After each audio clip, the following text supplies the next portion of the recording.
നമസ്കാരം. ഞാനിപ്പോൾ നിൽക്കുന്നത് ആലുവ ജനസേവ ശിശുഭവന്റെ മുമ്പിലാണ്. ഒരു കാലത്ത് ഏകദേശം 350ഓളം തെരുവുമക്കൾ വളർന്ന ഒരു തറവാടാണിത്. ഇന്ന് ഈ ജനസേവ ശിശുഭവന്റെ അവസ്ഥ കണ്ടാൽ ഏവരെയും ദുഃഖിപ്പിക്കുന്ന ഒരു സംഭവമാണ്. കേരളത്തിലെ അങ്ങോളം ഇങ്ങോളമുള്ള അനാഥരും നിരാലംബരുമായിട്ടുള്ള തെരുവുമക്കളെ സംരക്ഷിച്ചു പോന്ന ഒരു സ്ഥാപനമാണ് ഈ ആലുവ ജനസേവ ശിശുഭവൻ. ഭിക്ഷാടന മാഫിയയിൽ നിന്നും അതുപോലെ തന്നെ അച്ഛനും അമ്മയും നഷ്ടപ്പെട്ട മക്കളെയും നിരാലംബരും നിരാശരുമായ ഒട്ടനവധി കുരുന്നുകൾക്ക് പുതുജീവൻ നൽകിയ ഒരു മഹാപ്രസ്ഥാനമാണ് ആലുവ ജനസേവ ശിശുഭവൻ. ചില രാഷ്ട്രീയക്കാരുടെയും ചില ഉദ്യോഗസ്ഥന്മാരുടെയും വൈരാഗ്യപൂർവമായ പ്രവൃത്തി മൂലം ഇന്ന് ജനസേവ ശിശുഭവൻ അതിൻ്റെ പ്രവർത്തനം നിർത്തിവെച്ചിരിക്കുകയാണ്. നിർത്തിവെപ്പിച്ചു എന്ന് വേണമെങ്കിൽ പറയാം.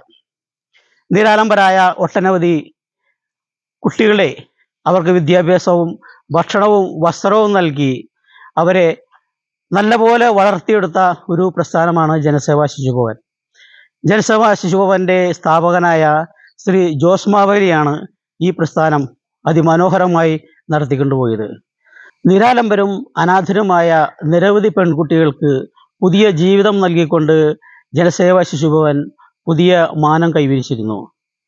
അവരുടെ വിദ്യാഭ്യാസം, അവരുടെ തൊഴിൽപരമായ സംരക്ഷണം ഉറപ്പുവരുത്തിക്കൊണ്ട് അവരുടെ വിവാഹപരമായ കാര്യങ്ങൾ നടത്തിക്കൊടുത്തുകൊണ്ട് ഒരുപാട് പെൺകുട്ടികളെ വിവാഹം കഴിപ്പിച്ച് അയക്കുകയും അവർക്ക് ഒരു കുടുംബം ഉണ്ടാക്കി കൊടുക്കുകയും ചെയ്ത ഒരു മഹാപ്രസ്ഥാനമാണ് ആലുവ ജനസേവ ശിശുഭവൻ.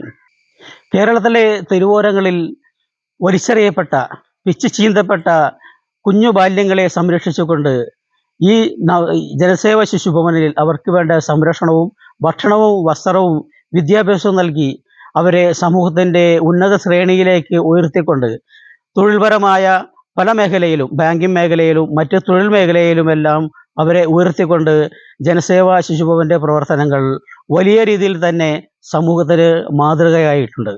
എൻ്റെ പേര് ക്ലാരമ്മ. ഞാൻ 24 വർഷമായിട്ട് ജനസേവയിൽ സ്റ്റാഫായിട്ട് വർക്ക് ചെയ്യുന്നു.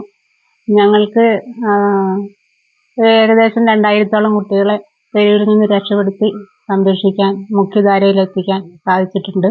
കഴിഞ്ഞ ചൈൽഡ് വെൽഫെയർ കമ്മിറ്റി ഇടപെട്ട് ഞങ്ങളുടെ സ്ഥാപനം ഏറ്റെടുക്കുകയും ഇപ്പോൾ കുട്ടികളൊന്നുമില്ല, കുട്ടികളെല്ലാം മറ്റ് സ്ഥാപനങ്ങളിലേക്ക് മാറ്റേണ്ടി വന്നു. ചൈൽഡ് വെൽഫെയർ കമ്മിറ്റിക്ക് ജോസാറുമായിട്ട് പേഴ്സണലായിട്ട് ഒത്തിരി വൈരാഗ്യം ഉണ്ടായിരുന്നു. ഒരു പെൺകുട്ടിയെ അതിൻ്റെ അമ്മ കൊണ്ടുപോയിട്ട് രണ്ടാഴ്ചം പീഡിപ്പിച്ച് അതിൻ്റെ പേരിൽ സാറ് കമ്മിറ്റിക്കെതിരെ കേസ് കൊടുക്കുകയൊക്കെ ചെയ്തിരുന്നു. അതിൻ്റെ പേരിലാണ് സാറിനോട് കൂടുതൽ വൈരാഗ്യം വന്നത്. ജോസാറ് എപ്പോഴും പിള്ളേർക്കൊരു നല്ല പിതാവായിരുന്നു. അതേപോലെ തന്നെ 10-20ഓളം കുട്ടികളെ ഞങ്ങളിവിടെ നിന്ന് വിവാഹം കഴിച്ചയച്ചിട്ടുണ്ട്. നല്ല രീതിയിൽ പ്രവർത്തിച്ചിരുന്ന ഒരു സ്ഥാപനമായിരുന്നു. ഇപ്പോൾ അത് 2020 ഗവൺമെൻറ് ഏറ്റെടുക്കുകയാണെന്ന് പറഞ്ഞ് ഒരു കൂട്ടം ഗവൺമെൻറ് ഉദ്യോഗസ്ഥർ വന്ന് അന്ന് മുതൽ ജനസേവയുടെ പ്രവർത്തനം നിലച്ചുപോയി. പിന്നീട് ആരെയും രക്ഷപ്പെടുത്താനൊന്നും സാധിച്ചിട്ടില്ല. ഇപ്പോൾ ബിൽഡിങ്ങൊക്കെ വെറുതെ കിടക്കുകയാണ്. സാമൂഹ്യക്ഷേമ വകുപ്പ് ഏറ്റെടുത്തിട്ട് ശേഷം അവർ ഏറ്റെടുത്തു. അപ്പോൾ കളക്ടറാണ് പിള്ളേർക്ക് ചെലവിനൊക്കെ കൊടുക്കണമെന്നൊക്കെ പറഞ്ഞിരുന്നു. പക്ഷെ 10 പൈസ പോലും അവർ തന്നിട്ടുമില്ല. പിന്നെ ഗവൺമെൻറ് ഏറ്റെടുത്തു എന്ന് പറഞ്ഞ് ഇങ്ങനെ പേപ്പറിലൊക്കെ ഒത്തിരി ന്യൂസൊക്കെ വന്നപ്പോൾ നമ്മളെ സഹായിച്ചുകൊണ്ടിരുന്നവരൊക്കെ സഹായിക്കാതെയായി. അപ്പോൾ സാമ്പത്തികമായിട്ട് ഒത്തിരി ബുദ്ധിമുട്ടൊക്കെ ആയിരുന്നു. മുരുകൻ എന്ന് പറഞ്ഞ കുട്ടി ബാങ്കിങ് മേഖലയിൽ മുരുകൻ എന്ന് പറഞ്ഞ കുട്ടിയെ നമുക്ക് ആലുവ റെയിൽവേ സ്റ്റേഷനിൽ നിന്ന് ഒരു 90% പൊള്ളലേറ്റ് അവസ്ഥയിൽ കിട്ടിയതാണ്. ഭിക്ഷാടകര് ഭിക്ഷ എടുത്ത പൈസ തിരിച്ചു കൊടുക്കാത്തതിന് അവരെ പെട്രോൾ ഒഴിച്ച് കത്തിച്ചതാണെന്നാണ് അവൻ പറഞ്ഞത്. പിന്നീട് അവനെ നമ്മൾ രക്ഷപ്പെടുത്തി. ഇപ്പം അവൻ ബാങ്കിലെ ഉദ്യോഗസ്ഥനാണ്. വിവാഹം കഴിഞ്ഞ് ഫാമിലിയായിട്ട് താമസിക്കുന്നു. വിളിക്കാറുണ്ട്. എന്തെങ്കിലും ഫംഗ്ഷനൊക്കെ ഉണ്ടെങ്കിൽ എല്ലാവരും ഒത്തുകൂടാറുണ്ടായിരുന്നു. ഇപ്പോഴും വിളിക്കാനൊക്കെ ഉണ്ട്. ഇപ്പോൾ അങ്ങനെ വന്ന് കണ്ടിട്ട് പോകാറുണ്ട്. പിള്ളേരെ ചേർക്കാവോന്ന് ചോദിച്ച് ഒത്തിരി പേര് വരാറുണ്ട്. പിന്നെ കല്യാണം കഴിക്കാൻ പെൺകുട്ടികളുണ്ടോന്ന് ചോദിച്ച് ഒത്തിരി പേര് വരാറുണ്ട്. ഇപ്പൊ ഇവിടെ വരാറുണ്ടോ ദിവസം വരാറുണ്ടോ? സാറ് ഇപ്പൊ ഇങ്ങനെ വരാറില്ല. ഇല്ല. വല്ലപ്പോഴും വിളിക്കും. ഇവിടെ പ്രവർത്തനമൊന്നും ഇല്ലല്ലോ, ഇല്ല. അതുകൊണ്ട് വരാറൊന്നുമില്ല. ഈ കല്യാണത്തെ പെൺകുട്ടികളൊക്കെ അപ്പൊ പെൺകുട്ടികളൊക്കെ വിളിക്കാറുണ്ട്, ഉം. കോണ്ടാക്ട് ചെയ്യാറുണ്ട്.